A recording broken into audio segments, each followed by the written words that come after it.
जया बच्चन जी जैसी महिला जिनका सम्मान है, जो देश जिनको पसंद करता है और जो देश के अपर हाउस की सदस्य हैं, उनसे इस देश की महिलाओं को ज्यादा खतरा है, क्योंकि वो इतना सेलेक्टिव है जिसकी कोई लिमिट नहीं है। उनका आप सिचुएशन देखिए, हाथरस की घटना पर हंगामा करेंगी, कंगना के मामले में चुप। फिर उसके बाद अगर हम बात करेंगे, मुलायम सिंह यादव जब बोलते हैं लड़के हैं गलती हो जाती हैं, उस पर हंगामा करेंगी, लेकिन इसके अलावा कहीं और कुछ होता है या अखिलेश यादव कुछ कहते हैं उस पर चुप।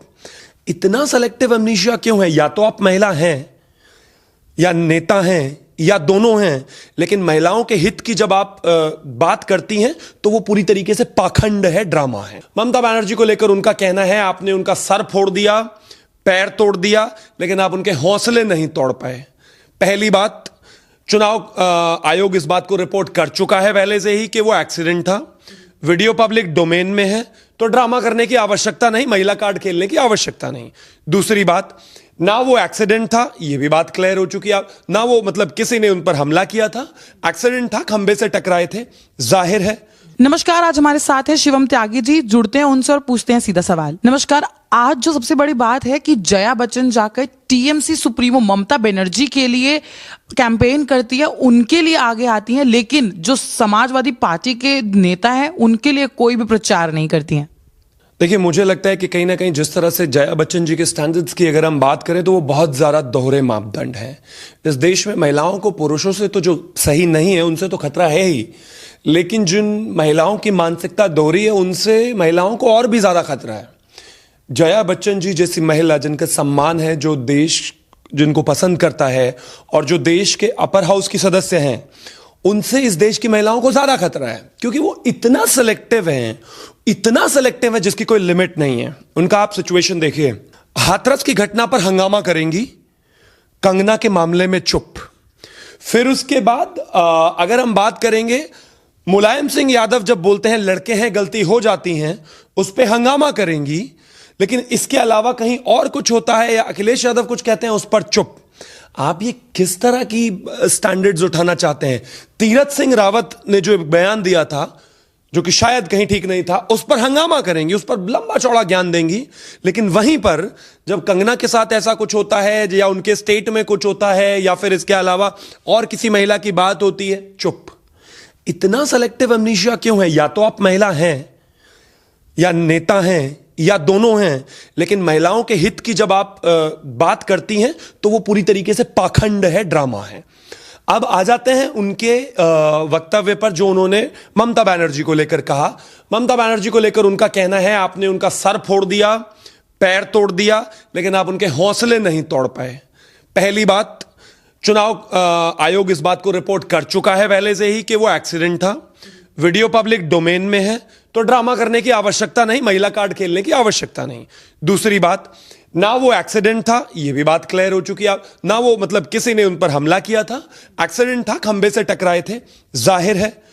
दूसरी बात, उन्होंने एक और थोड़ी सी आगे कही कि दुनिया में बंगाल को पहचान दिलाने के लिए गरीबी में 23वें नंबर पर हैं, उस पे इसके अलावा अगर हम बात करें रोजगार पर करीब 11वें नंबर पर हैं, इसके अलावा भुखमरी में भी वो करीब 11वें-12वें नंबर पर हैं।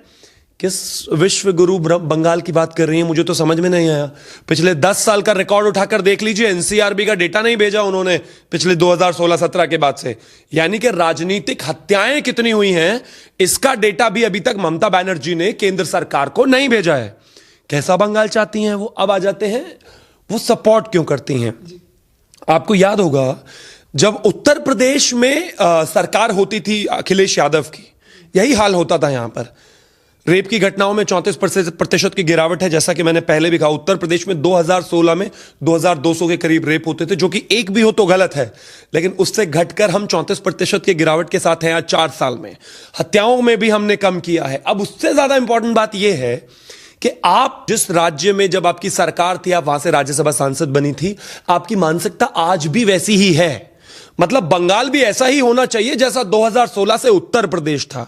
कहीं ना कहीं ममता दीदी का भी वर्किंग स्टाइल वही रहा है, लोगों को मारना, हत्याएं और राजनीतिक हत्याएं, बलात्कार, चोरी, डकैती, कट मनी, लूट, पैसा कमाना, उगाही, यही कल्चर रहा है समाजवादी पार्टी का, उसी को रिप्रेजेंट करती हैं जया बच्चन और यही वो रेप्लिकेट करती हैं बंगाल में जाकर, क्योंकि कहीं ना कहीं ममता बनर्जी भी उसी पर चल रही हैं।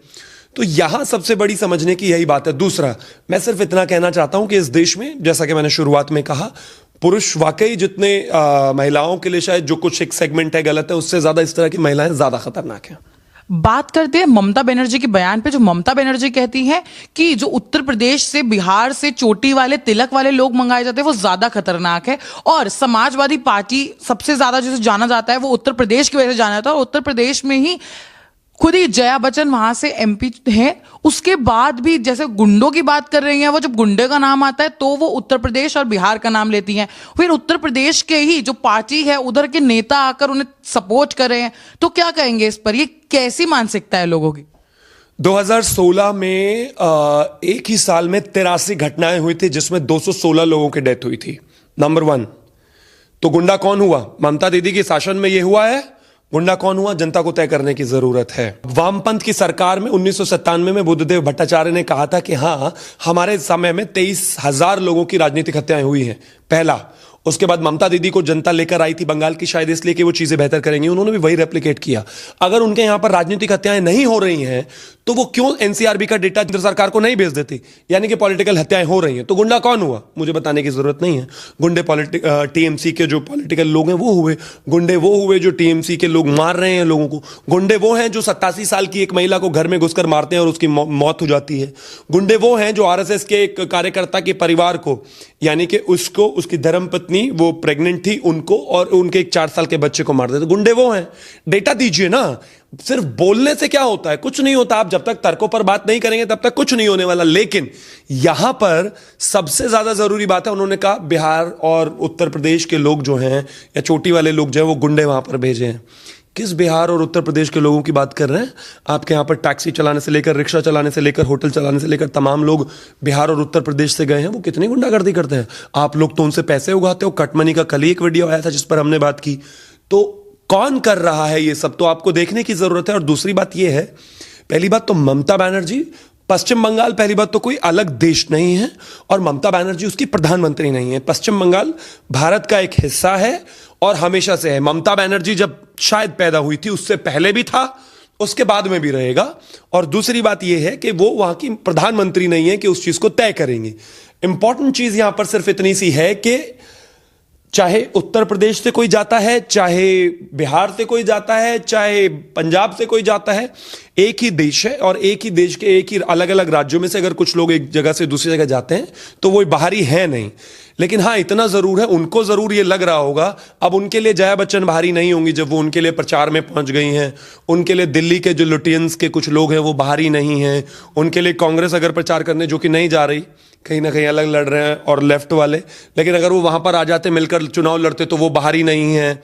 वो कहती हैं कि चुनाव के बाद जिस तरह से केंद्रीय बलों का इस्तेमाल हो रहा है, सारी जो पार्टियां हैं उनको एक हो जाना चाहिए। इलेक्शंस के बाद सब उनसे मिल जाएंगी और कुछ सीटें मिल जाएंगी तो वो बाहरी नहीं रह जाएंगे। लेकिन बीजेपी के लोग बाहरी हैं। बीजेपी के लोग बाहरी नहीं हैं। बीजेपी के लोग, बीजेपी का राष्ट्रवाद, जय श्री राम, उन पर भारी पड़ रहा है। पूरी पार्टी खत्म हो चुकी है। सेनापति से लेकर तमाम लोग जा चुके हैं। एकमात्र वो पार्टी लीडर रह गई हैं। और जया बच्चन ने एक और कहा कि एकलौती महिला, हमने तो नहीं किया ना एकलौती महिला उनको। भाई, जब लेफ्ट से आपने सरकार बनाई थी, अगर जया बच्चन जी उतना जानती हैं, समझती हैं, वो अलग बात है कि उनके पास शायद उतना समय नहीं होगा, लेकिन अगर वो जानती हैं तो 2011 में तमाम नेता टीएमसी के पास आ गए थे, तो क्या कहेंगे? वो सही था। लेकिन आज अगर बीजेपी में जा रहे हैं वो गलत है। दूसरी बात यह, अकेली अगर वो महिला रही है वो अपने कर्मों की वजह से। आप कट मनी करेंगे, आप भ्रष्टाचार करेंगे, आप राजनीतिक हत्याएं करवाएंगे, आप माइनॉरिटी अपीजमेंट करेंगे, आप खास वर्ग के लोगों को तनख्वाहें देंगे लेकिन बाकी को नहीं देंगे। आप अगर इस तरह की चीजें करेंगे तो माफ कीजिए, आपके लोग, आपके कॉलीग तो आपको छोड़कर जाने ही वाले हैं और जाएंगे ही। अगर आपने सही से शासन किया होता तो आप 10 साल रही हैं ना, लेकिन 10 साल के बाद लोगों ने देखा, जनता ने देखा, 2019 में हमें 18 सीटें आई। अगर मैं उनको विधानसभा में कन्वर्ट करूं तो 121 सीटें, और 2021 में आप पूरी तरीके से साफ हो जाएंगी, क्योंकि आपने जनता को वो नहीं दिया जनता जो आपसे चाहती थी। जनता को उम्मीद थी आप लेफ्ट के वामपंथ के उस शासन को खत्म करके एक सुशासन की सरकार लाएंगी, मेहनत करेंगी, लोगों के बीच में रहेंगे। आपने मां माटी मानुस का नारा तो दिया, लेकिन आखिरकार बढ़ाया अपने भतीजे को ही। मतलब फिर एक चीज बताइए, अगर सोनिया गांधी राहुल गांधी को बढ़ाती हैं, मुलायम सिंह यादव अखिलेश यादव को बढ़ाते हैं, इसके अलावा और जितने भी ये लोग हैं सब अपने बेटों को बढ़ाते हैं, तो फिर क्या फर्क रह गया? ममता बनर्जी भी तो अपने भतीजे को ही बढ़ा रही है ना, कोई फर्क नहीं रहा। इस देश में परिवारवाद खत्म हो चुका है। ये जो लाख लाख करोड़ अपने घर वालों को बढ़ाकर आगे बढ़ाया जा रहा है, जनता अब इसको नहीं मानती, ना समझती है। बंगाल की जनता बहुत क्लियर कट है और उन्होंने बहुत अपना मन बना लिया है कि इस बार भारतीय जनता पार्टी आने वाली है। ममता बनर्जी ने चुनाव आयोग पर भी सवाल उठाए हैं कि 8 चरण में चुनाव करने की क्या जरूरत थी। इसी के साथ साथ ममता बनर्जी ने एक और बयान दिया है कि एक टांग से वो बंगाल जीतेंगी और दोनों टांगों से दिल्ली में जीत हासिल करेंगी। वहीं दूसरी ओर उन्होंने जो बयान दिया है वो कहा है कि क्या प्रधानमंत्री नरेंद्र मोदी भगवान है या कोई स्पेशल ह्यूमन है जिनको फ्यूचर दिखता है कि उन्होंने अपनी जीत पहले से ही घोषणा कर दी है। तो दोनों इतने विवादित बयान क्यों? ये बौखलाहटपन है या क्या कहेंगे? देखिए, ममता बनर्जी ने चुनाव आयोग पर सवाल उठाया। उन्होंने कहा एक टांग से हम जीतेंगे। मैं तो कहता हूं आप जल्दी से स्वस्थ हो जाएं, और ये भी पता है कि 2 मई के बाद आप स्वस्थ हो भी जाएंगी, क्योंकि आपकी बहुत सारी वीडियोस आ रही हैं पब्लिक डोमेन में। दूसरी बात यह है कि आप कहती हैं कि एक टांग से मैं बंगाल जीतूंगी, दूसरे 2 टांगों से मैं दिल्ली। तो दिल्ली में तो आई थी आप, 50 लोग भी आपके मिले नहीं थे। अन्ना के साथ आपको शेयर करना था स्टेज, लेकिन आपको आपने देखा कि भीड़ नहीं है तो आप खत्म हो गए। वो 50-50 लोगों की एक साथ हाथ खड़े करके जो तस्वीरें थी वो हमने बहुत देखी हैं, कभी सक्सेसफुल हुआ नहीं। बंगाल आपसे चल नहीं रहा, 2019 में जनता ने आपको बता दिया। आप दिल्ली आएंगे, आपका स्वागत है, एक बार पहले भी आकर गई हैं। दिल्ली में तो जो दिल्ली वाले हैं, जो अपने आप को दिल्ली के राजा समझते थे कांग्रेस वाले, उन्हीं को उखाड़ के जनता ने वापस भेज दिया। दिल्ली में कौन रहेगा, देश की सेवा कौन करेगा, ये जनता तय करेगी, ये ममता बनर्जी तय नहीं करेंगे। बेहतर होगा कि वो अपने राज्य को संभाले। और जहां तक 8 चरणों का चुनाव का मामला है, मुख्यमंत्री भी वही हैं, अपनी पार्टी की प्रवक्ता भी वही हैं, संगठन भी वही चलाती हैं, प्रधानमंत्री भी उनको ही बनना है, पैसा भी उन्हीं के भतीजे को कमाना है। अब क्या चुनाव आयोग के अध्यक्ष भी ममता बनर्जी को ही बना दें कि कितने चरण में चुनाव होगा वही डिसाइड करेंगी? चुनाव आयोग बेहतर है और वो अपनी जिम्मेदारियों को अच्छी तरीके से समझते हैं, और किस तरह से शांतिपूर्ण माहौल में चुनाव पूरा हो, इस बात को चुनाव आयोग बेहतर तरीके से समझता है और आगे चुनाव कंडक्ट करा रहा है। बहुत बहुत शुक्रिया।